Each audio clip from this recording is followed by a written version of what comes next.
অভাবী মানুষ, আমরা অনেক কিছু পারি না, আমাদের ধনী বন্ধুরা তো অনেক কিছু পারে। আল্লাহু আকবার। সাহাবা ইকরাম গিয়ে কি বললেন, ইয়া রাসূলুল্লাহ সাবাকা আহলুদ দুসুর ফিল উজুর, মালওয়ালারা তো আগে বেড়ে গেল, মালওয়ালারা তো আগে বেড়ে গেল। রাসূল বলেন কিভাবে? নাহনু নুসাল্লি ওয়া হুম ইউসাল্লুন, আমরা নামাজ পড়ি তারাও নামাজ পড়ে। নাহনু নাসুম ওয়া হুম ইয়াসুমুন, আমরা রোজা রাখি তারাও রোজা রাখে। বাড়তি তারা তো সাদাকা করে, আমরা সাদাকা পারি না। তারা হজ করে, আমরা পারি না। তারা উমরা করে, আমরা পারি না। তারা জিহাদ করে, আমরা পারি না। তারা জিহাদের মাল দান করে, আমরা পারি না। তারা মসজিদ মাদ্রাসাতে মাল দান করে, আমরা পারি না। আমরা কি করব?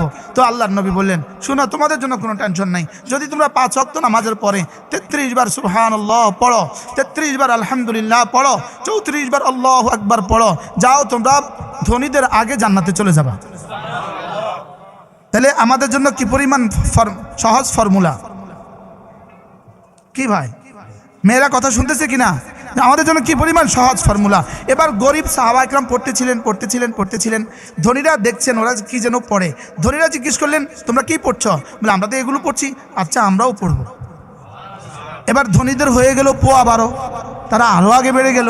এবার সাহাবা ইকরাম এসে আরজ করেন, ইয়া রাসূলুল্লাহ ধনী ভাইয়েরা তো আরও আগে বেড়ে গেল। রাসূল বলেন, কী হলো? বলে, তারাও তো পড়ছে।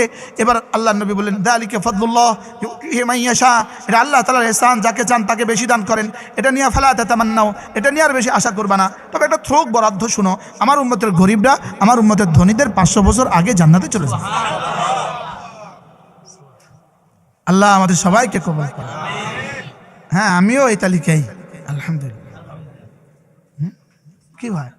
হ্যাঁ, আল্লাহুম্মা জাআল হুব্বাল মাসাকিন ওয়াজআলনি মিন জুমরাতিল মাসাকিন। সুবহানাল্লাহ।